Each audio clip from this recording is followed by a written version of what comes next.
So our next speaker is Shri Salil Donde ji, and we are going to watch an AV about him. Salil Donde has been a director, chief executive officer, senior executive, and founder at several companies, from startups to large corporate entities in financial services, fintech, insurance, and insuretech markets. Mr. Donde is a limited partner and investor in several private equity-backed technology enterprises. He is also on boards of several technology companies and has served as trustee of the prestigious Town Hall in New York. Currently, Mr. Donde serves as a CEO and board member at Ventive Technology. Ventive provides risk management, policy and claims processing solutions enabled with Ventive's market-leading analytics, artificial intelligence, machine learning, and predictive modeling technology. Prior to Ventive, Mr. Donde served as CEO and board member at Alpha Point, as well as the Section 16 officer and executive vice president of Global Information Services at NASDAQ. He has also held executive leadership roles at Lutan Technologies, Marshall Swift & Beck, Fiserv Life and Financial Services, and Vertifor. Mr. Donde serves as an adjunct faculty at the Indian Institute of Technology Bombay School of Entrepreneurship and was one of the founding professors at the School of Entrepreneurship. Finally, Mr. Donde is an avid aviator. He flies his plane for business and pleasure. He's also been a mountaineer and a competitive triathlete. So now, please welcome Salil Donde. Thank you, sir.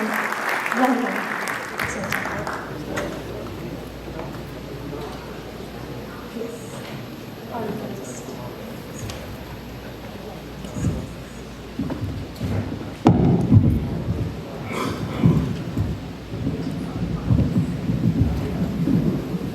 Good morning. Good morning. It's really great to see the initiative taken by Garje Marathi Global under the leadership of Anand and Sandip to get, guess how many of us? 467 of us, professionals, entrepreneurs, and business people here today. Good to be with you. And while Dr. Mashelkar likes the number 10, I like the number 4. And so the challenge to Anand and Sandip is to quadruple the attendance at the next Garje Marathi Global session. Today I'm going to take you on a journey of my professional career and the lessons that I learned along the way. I will also open up my crystal ball to you and share with you the 11 macro trends as I see them that are potential opportunities or growth and investment opportunities.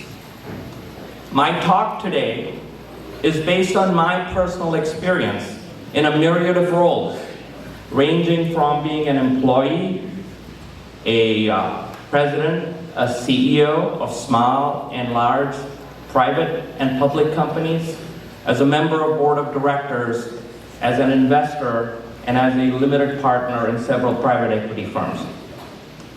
I started my professional career after my master's in robotics and control systems back in 1980 in a huge rubber and tire manufacturing facility in their timing belt division. Back then, back in the 1980s, robotics, automation, and control systems were the new frontier, were the new gold rush. And I implemented several automation systems that drove huge profits to that company, which some of you may remember as Uniroyal. This was transformational for Uniroyal, and that's where I learned my first lesson. Do what others have not done. I then joined a large distributor, an electrical and industrial supply distributor, the people who sell light bulbs and fixtures and switches and the like. Very low tech.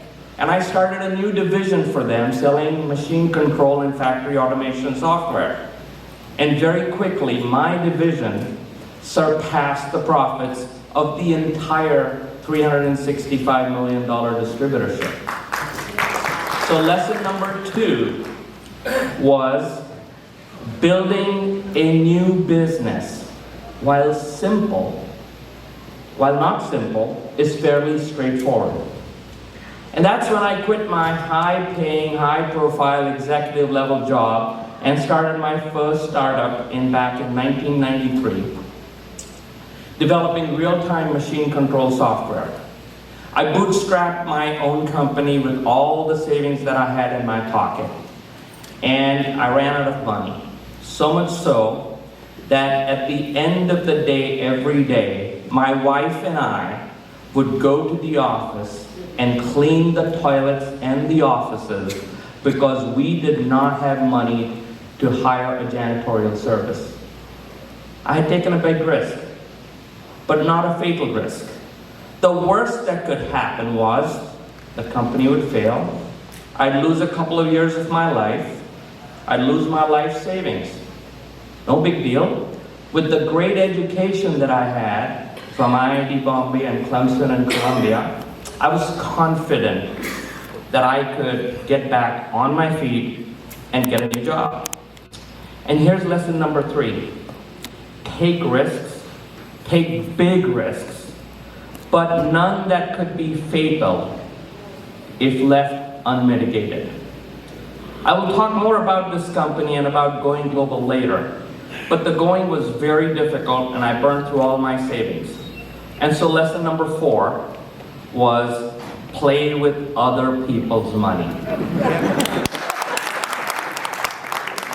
Rarely your own. The company eventually did well, and back in 1995, I sold it for a paltry $3 million. Now back then $3 million was a lot of money, but it was big money to me. And then lesson number 5 to me, all the nomenclature in there was in the FPS system, foot pounds and gallons. When was the last time anyone in India used gallons to measure liquid? Those were my mistakes. Open the book on how not to go global, and I wrote every word, line, sentence, chapter in that book. Now you might say, Salil, we all know this. I mean, everyone knows how not to go global, everyone knows how to go global. But I submit, you know that now because you read the book that I wrote. So what are the opportunities to go global? The challenges are huge, the kind that I encountered. But add to that custom, culture, holidays, societal norms, regulations, the problems seem daunting. But the opportunities are massive. And it's the developing trend in one model in one country that is rapidly adopted in another country. For example, Ola and Flipkart. I was recently approached by an Israeli company, very innovative, manufacturing wind turbines stacked horizontally in a horizontal plane with the blades rotating horizontally. You guys know how these wind farms suck up massive land masses, right? And so it was a very innovative idea of all the planes being horizontally stacked one over the other. And so I asked this Israeli founder, you're an Israeli company, you seem to be doing well, why are you coming to the US to raise money? His answer was startlingly very simple. And he said, my customers are global, and if I don't have investors globally, I won't have a global sales force in the form of my investors. They are my biggest ambassadors, and therefore I have to raise money in the markets that I plan to serve. Let me now come to some trends that I see, opening up my crystal ball here with you. And I see 11 macro trends. And the first trend has to do with innovation. Where innovation happens and who the innovation is for. Okay, where it happens and who it's for. Innovation, as you might surmise, generally happens close to the source of wealth. In the early 1900s, the innovation came from the then powerhouses of wealth, the United Kingdom and Europe, and exported to countries like the United States and Canada as those countries were developing. Since the Second World War, when the United States became the powerhouse of wealth, innovation originated here. The US will, of course, maintain its lead in wealth creation and innovation, despite the meddling by Washington, and the exceptions are certainly a few, but more than not, a lot of meddling in Washington. And that's because of the massive momentum we have, the infrastructure we have, the systems we have. However, as a percentage, the top 3 geographies that will see the highest increase in wealth are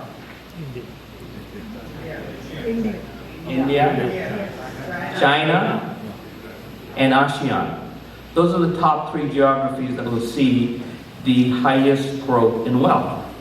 The US and China lead patent applications. Do you guys know India is nowhere on that list?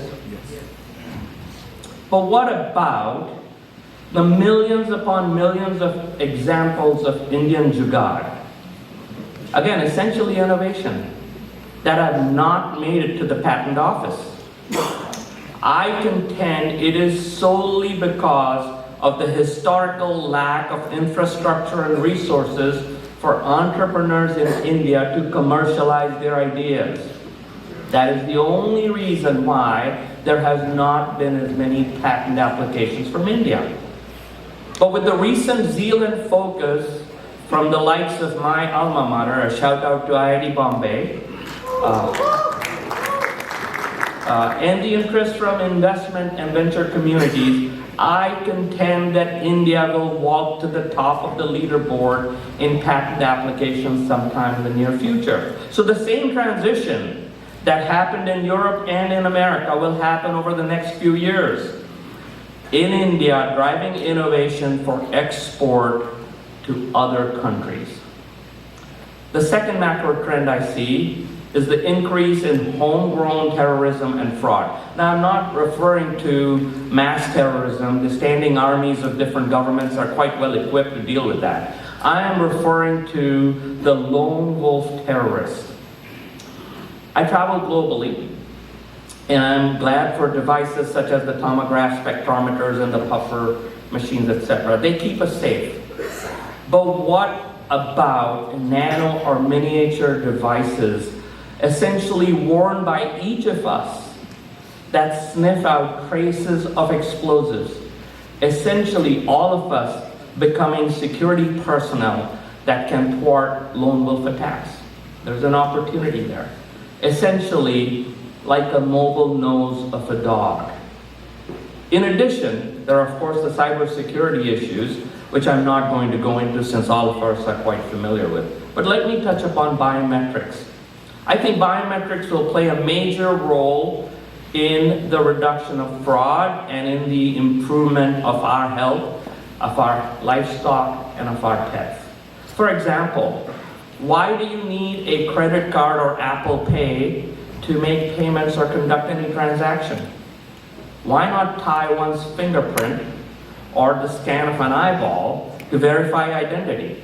Now, unless you're in a James Bond movie where the villain cuts your finger off or gouges your eye out, your identity is quite secure there, right?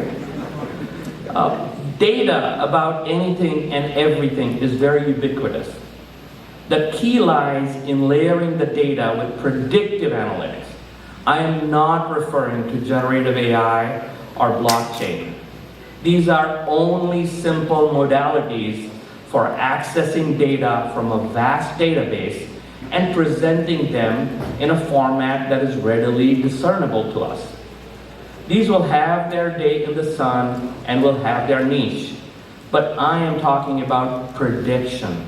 Predicting, for example, power outages, the next storm, the future price of oil. All of these will be the norm and provide immense value.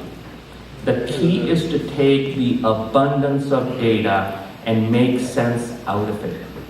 The third trend, therefore, is in predictive mining. Technologies that mine data not only from computers, but from other systems, from machines. My company currently helps predict the cost of total risk, but that is off topic today. Happy to chat about AI and machine learning and predictive analytics as I'm around today and tomorrow. The fourth trend, as I see, is the development in the Internet of Things. Cars talking to each other, communicating and guiding the other car via a route that is less trafficked, as an example. Informing the hospital of the driver's condition or a patient's condition with his blood pressure or his blood type as the person is having some issues while driving, or the patient in there. Clothes worn by a person, monitoring the calories burnt by that person to help guide that person with his diet for the day. All these things, including home appliances, for example, requesting service without you knowing about it. These are all future trends in the terms of Internet of Things. The fifth macro trend is in manufacturing.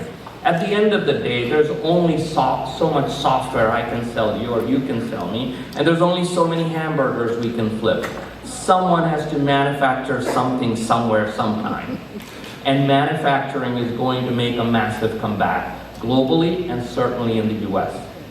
New lighter and stronger materials, for example, for large infrastructure projects, new biotechnology-driven drugs to improve the health of our animals and of ourselves, the future of today. What is that new equation we learned earlier this morning, someone? E is equal to F, or E times O is equal to F, right, Dr. Marshall? So what do you think the sixth trend is? It is in education.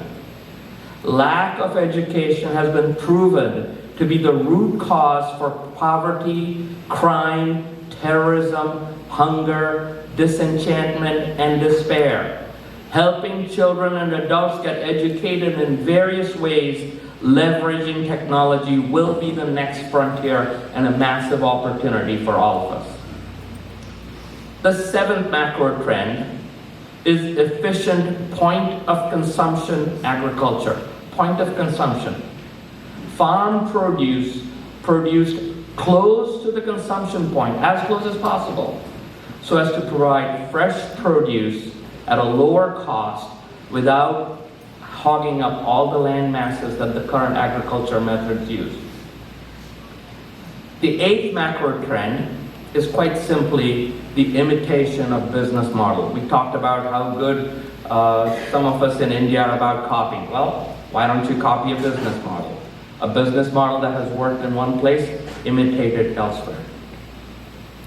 The ninth macro trend is the confluence of social networks, community service, and technology. Massive opportunities for the entrepreneur and the business person to leverage technology and large connected networks for the benefit of our communities. For example, my wife and I help educate children in India, in Bangalore. We care for orphaned elephants in Kenya, and we support our wounded soldiers in the US.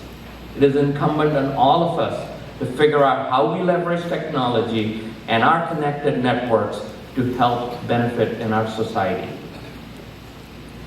The 10th macro trend is in infrastructure. Most of the world, including the US, is embarking on a massive upgrade of infrastructure. And a business person who can leverage the low-cost production methods in India to deliver high-quality infrastructure can be quite successful. How many of you have heard of Artemis? I see 1, 2, 5, 6 hands there. It is an audacious, ambitious program led by NASA, working with about 600 plus suppliers from every state in the United States, 6 leading space agencies, including Israel, the Indian Space Research Organization, with the goal of putting man back on the moon in 2025. You might say, so what's the big deal? That happened in Apollo 11. The big deal is that the objective is to establish a permanent colony on the moon. Okay, not a big deal. The ultimate objective is to use that as the base to go to Mars and use the water on Mars to sustain human life on Mars. A very audacious and ambitious program led by NASA in partnership with private industry. For the Apollo program, we in the United States spent about 5% of our gross domestic product on that program. For Artemis, we are spending less than 0.5%. And the politicians, again, I'm sorry I have to go back to these politicians, and the politicians are trying to cut out the 0.5% to fix the problem that the 99.5% that they already have that couldn't fix. But that's not the point. The point is that the Mercury, Gemini, and Apollo programs gave us massive innovation, and Artemis is likely to be no different. And therefore, the 11th macro trend is space exploration, space harvesting, and space colonization. NASA has brought us here this far. It's time for us in business to partner with NASA and step up and drive growth. I spoke earlier about risks. Risks are not bad. Risks are opportunities for some, so long as you figure out how to mitigate those risks. And there are 6 massive risks that are looming in front of all of us. I'm sure you've thought about these, but let me crystallize that for you. Number 1, climate change. Massive storms, massive hails, massive damage, massive opportunity. Number 2, the divergent economic recovery due to unequal access to connectivity and education. Number 3, accelerating crime driven by insecurity and hardship. Number 4, cybersecurity driven by the fact that our personal and economic lives are now almost entirely digital. Geopolitical conflicts of the type that are happening in Russia and Korea and China. And finally, the yet to be understood permanent socio-economic ramifications from COVID-19. So significant risks, significant opportunities. Finally, 17% or 1 in 5 of us on this planet are of what origin? Indian. Are of Indian origin. We have an opportunity to shed our mental poverty. In Marathi, you would call it manasik daridrya, and tap the vast Indian network to help each other. Let's shed our historical measure of progress by moving up, by pulling someone else down. That's relative progress, but it's not absolute progress. I would like to close by sharing with you the story of an IIT graduate, IIT Bombay graduate. I can say that because I'm a Bombay graduate. Coming from a poor family in a village, Arvind had just graduated, had been offered a job in Mumbai, and was ready to settle down and get married. The day before his trip back home, he met a gorgeous young girl riding her scooter in Mumbai, South Mumbai, Colaba to be precise. Anita had just graduated from Xavier's, and she too was ready to settle down and get married. She immediately got attracted to Arvind, the handsome devil that he was, and was convinced that Arvind was the boy of her dreams. And now you know, Arvind, like most IITians, lost his speech whenever anyone of the female gender was around. I've been there. But this time, he gathered up his courage, stuttered, stumbled, stammered, and hung in there for the entire day with Anita. When Arvind got home to his village, he was greeted by his mother.